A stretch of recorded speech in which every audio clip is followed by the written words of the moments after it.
Hi everybody, it's 10:29, so I just can't wait till 10:30, can I? It is time for Nightcap. This is number 34. We started at the beginning of the year and we just continue to go on, and it's been pretty good. I've got Kitty out here with me. He keeps pulling on my arm, wanting me to show him, but I'm not going to. Because he's just an old yellow tabby who wants attention. That's okay, I love him. I also wanted to mention to you, first off, congratulations to our dear friend Robbie Robinson. Robbie, as many of you know, from Litchfield. Robbie, the longtime musical director, 47 years for Frankie Valli and the Four Seasons. Frankie's taking the rest of the year off to get healthy. Robbie's still doing lots of different things. And one of the things that he does every Monday night at 9 o'clock is a live Facebook and YouTube show called Jammin' Java. And of course, he continues to record music, and he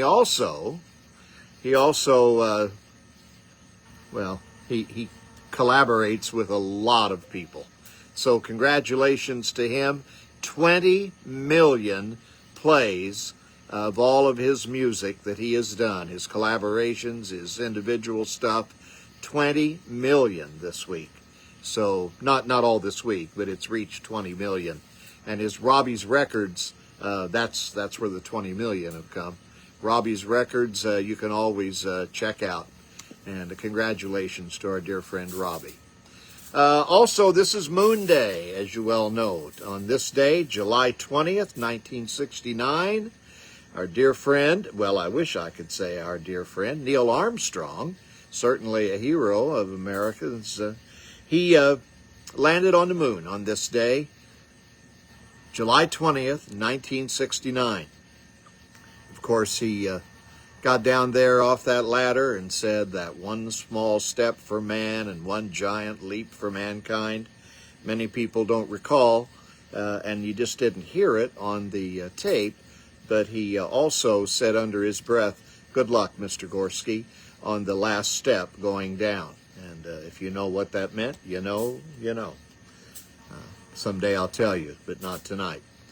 Also, another one, the other man, the second man who walked on the moon, Buzz Aldrin, 96 years old now. Buzz had something of his sell at an auction for about $800,000 earlier this week, or actually the middle of last week. They almost didn't make it. They almost couldn't leave the moon because a circuit breaker tripped and they could not fire the rocket to get off. Buzz, being the guy who said, "I can deal with it," took a felt tip pin and stuck it in where the switch was, the broken switch, and the rocket fired and they made it. That was an amazing thing. And when you're an astronaut, you got to be prepared for anything, and Buzz was, and that's what got him off the moon. Congratulations to him for picking up a nice chunk of change, and a remembrance, of course, of that step on the moon all those years ago in 1969. So that is Moon Day today. It was a warm day, not too bad. I was outside under the gazebo doing the show. Never bothers me at all to be out in the heat. What does bother me is when it's raining on me, and we haven't had any of that. Hi, Jim. Hi. Who else have we got there? Also, we've got Don and Ruthie. How are you guys? Thanks for joining in. And, of course, as you know, we do this at 10:30, thereabouts, every Monday night. And, of course, it's always available throughout the week on our Facebook page, John Michael Marty, as it gets up there and a bunch of people watch it. So hopefully you'll let your friends know about this because we have a good time doing it. Also, I had a friend I hadn't talked to in a long time called me today. And it was so funny because he said, "John, I just got to tell you because you'll appreciate this story." He said, "You know, where I live," and it's a few states away, he said, "I had a tree next to my house and it was bugging me, and I wanted to get rid of it, and I could never get anybody to take it down. And finally, I found a guy who would come and cut this tree down. Hi, Randy. Good to see you. Jim, when I was watching Neil on the moon, that's what I was doing, watching him. It was fascinating. I think they rolled a TV in. Was it in the daytime? That I don't remember. I thought it was in the evening, and I was watching it with my family as a 19-year-old kid still living at home for a while. Anyway, this friend of mine called me, and he said, John, I've got this tree I've been trying to get rid of for ages. Finding a tree trimmer, a tree remover, has been hard. I finally found one. So the guy came over, and he cut the tree down. But he left the stump, and I said, well, my friend said, what are you going to do? I've got a stump here. And he said, well, I'm a tree guy. I'm not a stump guy. But he said, I know a guy, and he gave him the number. So I called the stump guy, and the stump guy came and got rid of the stump. And, of course, he got everything, all the pieces and all the mess out of the way, except he left a big hole. And I said to him, I said, well, what are you going to do? What are you going to do with this big hole? And he said, well, I'm not a hole guy. I'm a stump guy, but I know a guy. So he said, what you need is a landscaper. So I called a landscaper, and the guy came over and said, yeah, I can fill the hole for you. And I said, well, good. He said, my wife and I are going to leave for the weekend. Just take care of it. I'll see you when we get back. So we got back on a Sunday night. I went out to see how it looked. He'd planted a tree. Terrible. You know, when a guy does that, it kind of makes you wonder, doesn't it? So Buzz, okay, it's a dumb joke. But I had to tell you one, right? Last week I was talking to you about acronyms, you know, like ATM and LCD and all of those things. Oh, somebody liked it. 2 or 3 people liked it. That's good. I was talking to you about acronyms, and I found another whole list, and these were really some pretty good ones, and you probably didn't realize these words actually meant something. For example, if you remember, and we heard this many years ago while we were in school, people would talk about sending care packages, and you used to see public service announcements on TV for care. And they started back in World War II when families would send care packages to their family members who were serving overseas. And CARE actually stands for something. It stands for Cooperative for American Remittances. I'd never heard that. I had no idea. I just thought they were care packages.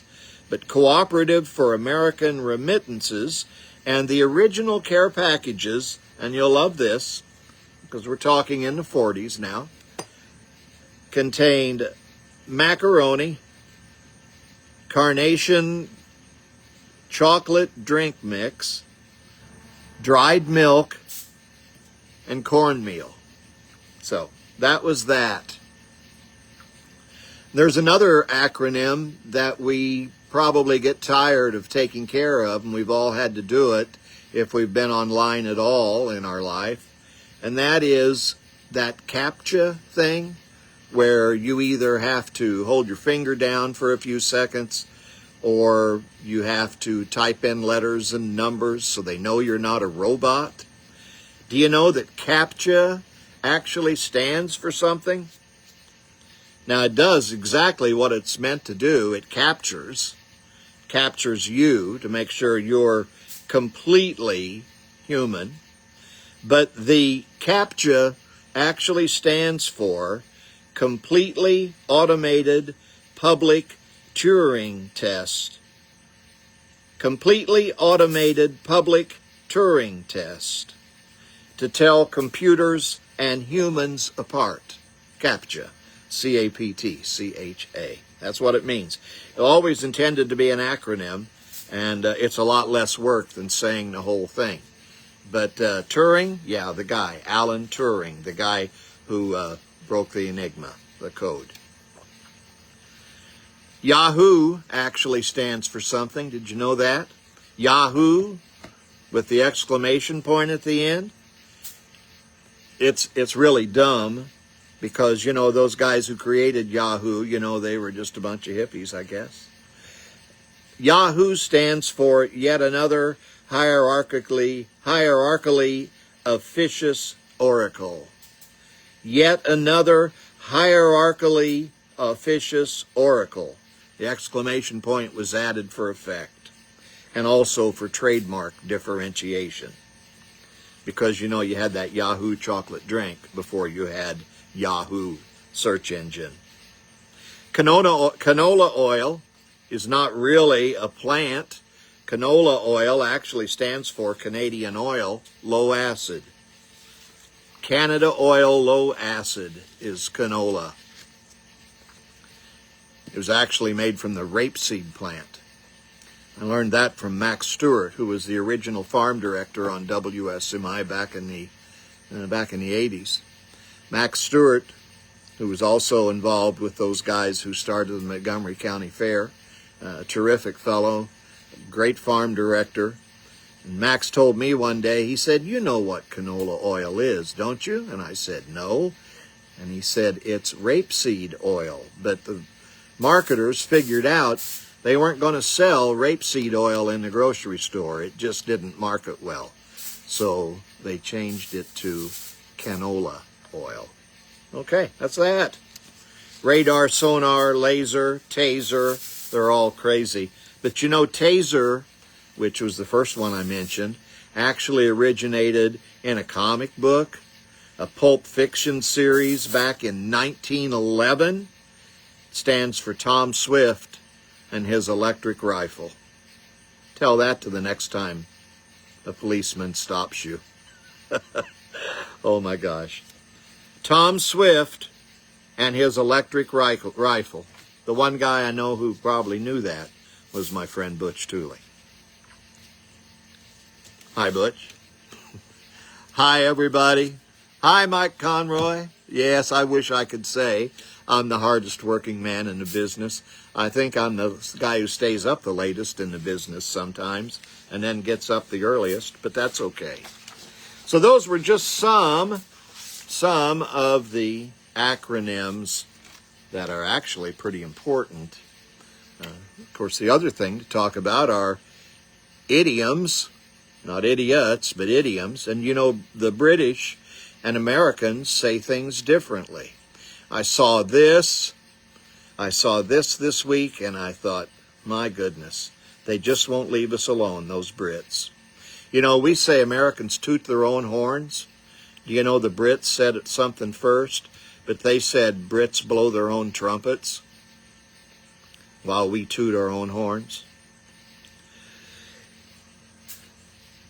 The British don't say, "I wouldn't touch that with a 10-foot pole." They say, "I wouldn't touch it with a barge pole," which I guess those barge poles that go through the canals of Venice and wherever are about 10 foot. Americans say skeleton in the closet. The Brits say skeleton in the cupboard. Well, of course, the Brits also call cookies biscuits. And I don't know what they call biscuits. I don't think cookies, bakies, I don't know. And the Americans beat a dead horse, you know, when you get on and on and on. The Brits flog a dead horse. Maybe the new Prime Minister of Great Britain, who just moved into 10 Downing Street today, maybe he'll change some of that, I don't know. Of course, we knock on wood. If I had wood, I would knock on it. I'm just knocking on a glass top here. The Brits say, touch wood. They don't even use on. That's that. So there, and how are you? Has the heat got to you? Everything we've talked about is avoid talking about heat. And right now, tonight, it actually feels pretty good. A little muggy, but it's not hot right now. It's in the 70s, and I'm grateful for that. By Friday, when the Drive Out Hunger golf event over at Indian Springs takes place, put on by the Farm Bureau and Country Financial, when that takes place, it'll probably be only about 76. And that'll be exciting for the nearly 30 groups of golfers are going to be there. I saw something else today. It shocked me. Maybe it'll shock you. Are you a fan of Alfred Hitchcock's movies? Did you know that he wasn't? Seriously. Alfred Hitchcock had two great things he was afraid of. First of all, he was an ovophobiac. He had ovophobia. He was afraid of eggs. If you cracked a couple of eggs and put them in a bowl in front of him, he would literally run out of the room. He did not like eggs. But the other thing that he didn't like any of his movies. He absolutely refused to see any of his movies in a theater or later on, in a video, or I'm sure he had the reel and a projector at home, but he refused to watch them because he said they scared him. So can you imagine?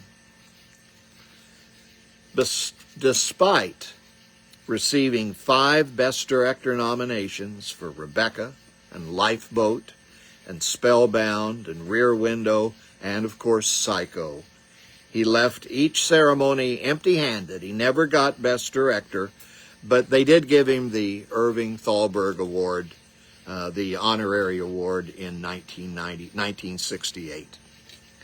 But he didn't like his movies, and he didn't like eggs. He directed 53 movies and never saw any of them, the finished product. He did cameos in 39 of them. He didn't care. He didn't go see them.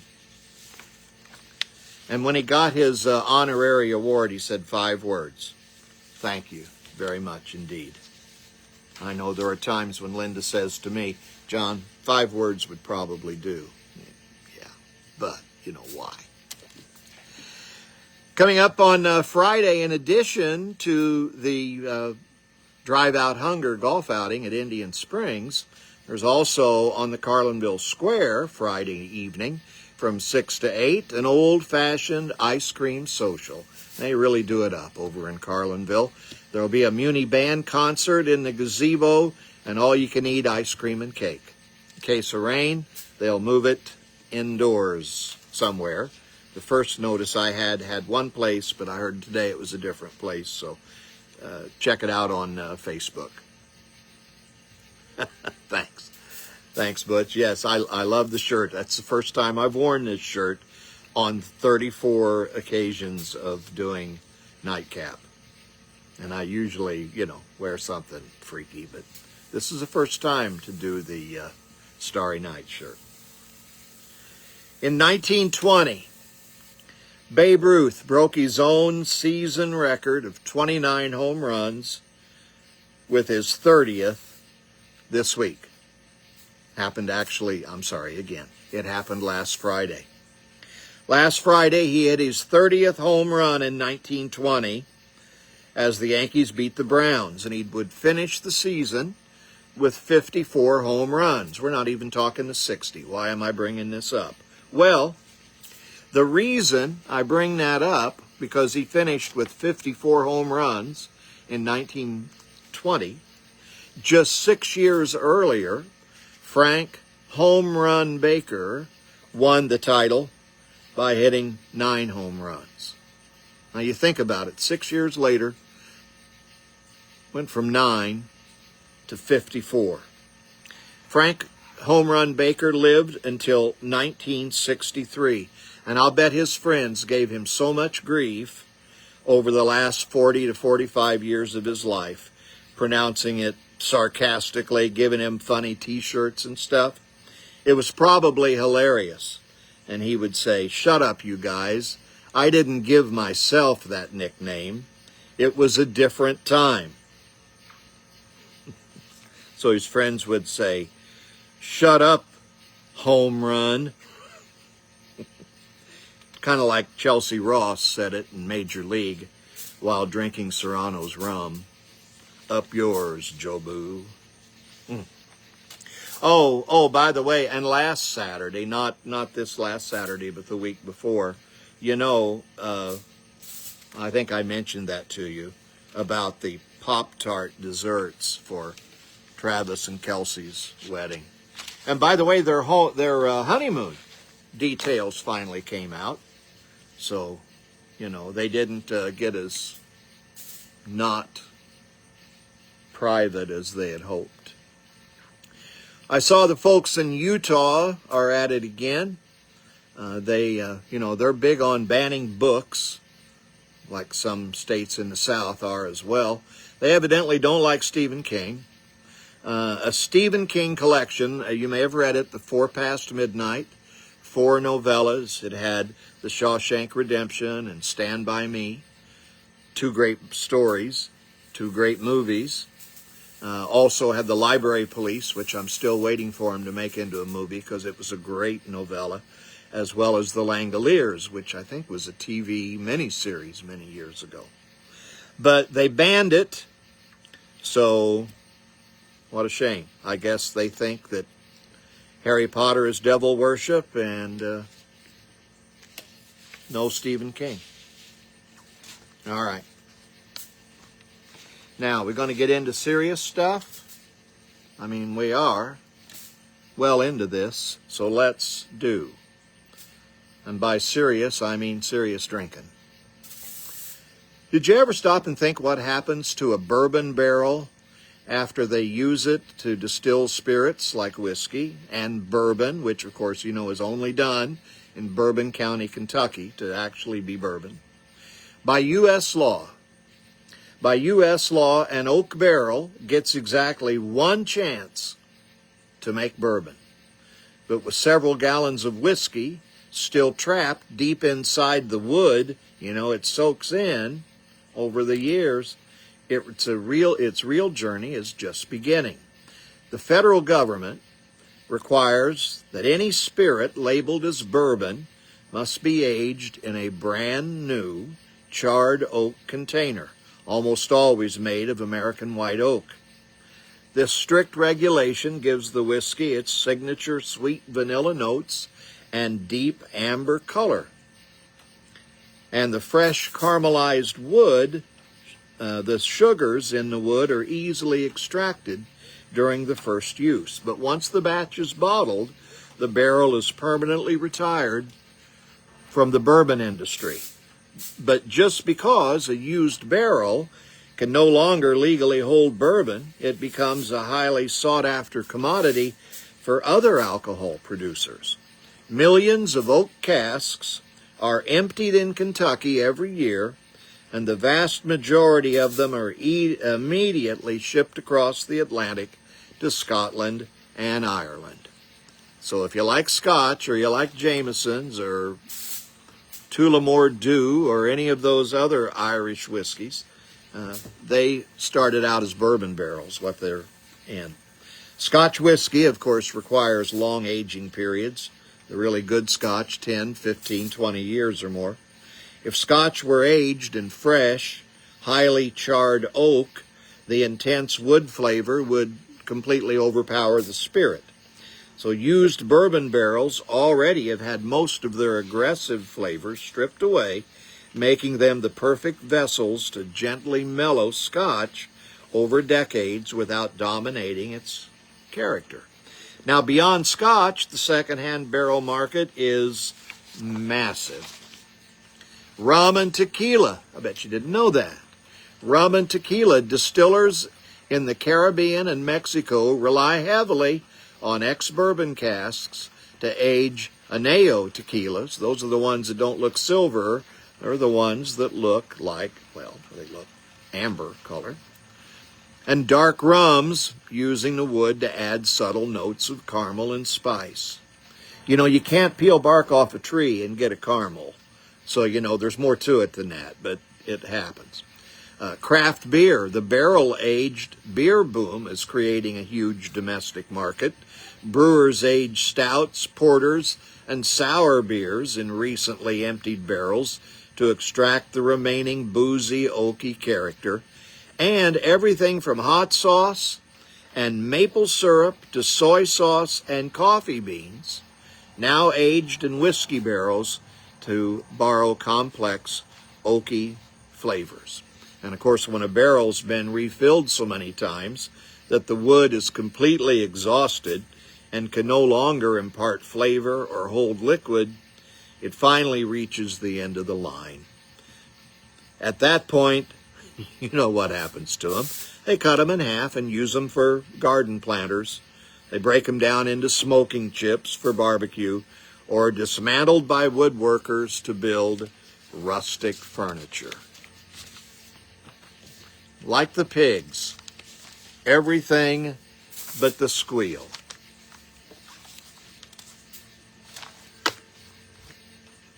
That's that, boys and girls. If you've learned anything tonight, you know that whiskey barrels live a long life. And also, of course, you learned that Neil Armstrong said more than that one line. He did say, "Good luck, Mr. Gorski," and the story is a bit off color, and should I tell it? Yeah, I'll tell it. Okay, this is the last thing. When Neil Armstrong and his brother, Neil was about 8, and his brother was 10. You're ready, aren't you? All right. Neil was 8 and his brother was 10. They were playing catch in the side yard of their house. I think he lived in Ohio. And he had a neighbor, Mr. and Mrs. Gorski. And they were playing catch, and his brother threw one a little too far, and Neil didn't catch it. He ran over, and he happened to be into the Gorski's yard. And there was a window open in the Gorski's house. And evidently the window was in the bedroom, because Neil heard Mr. Gorski pleading with his wife. And, you know, he was pleading for something, you know, that was kind of bedroom oriented. And Mrs. Gorski said, "I'll tell you what, you'll get that when the neighbor kid walks on the moon." And that's that. And that, according to Neil Armstrong, is a true story. And that's it for me, boys and girls. Oh, isn't that something? We'll do this again next Monday. Thank you so much for joining me tonight. Tell your friends, and tell them to turn it off at about 27 minutes if you don't want them to hear the Good Luck, Mr. Gorski story. Have a great night. Thank you all for joining us. By all means, if you're tired of this, let me know. If you like it, let me know. Always text me, you know, send me a message. I have fun doing it, but it's only fun if you guys are having fun too. See you later, and have a great night. Bye-bye.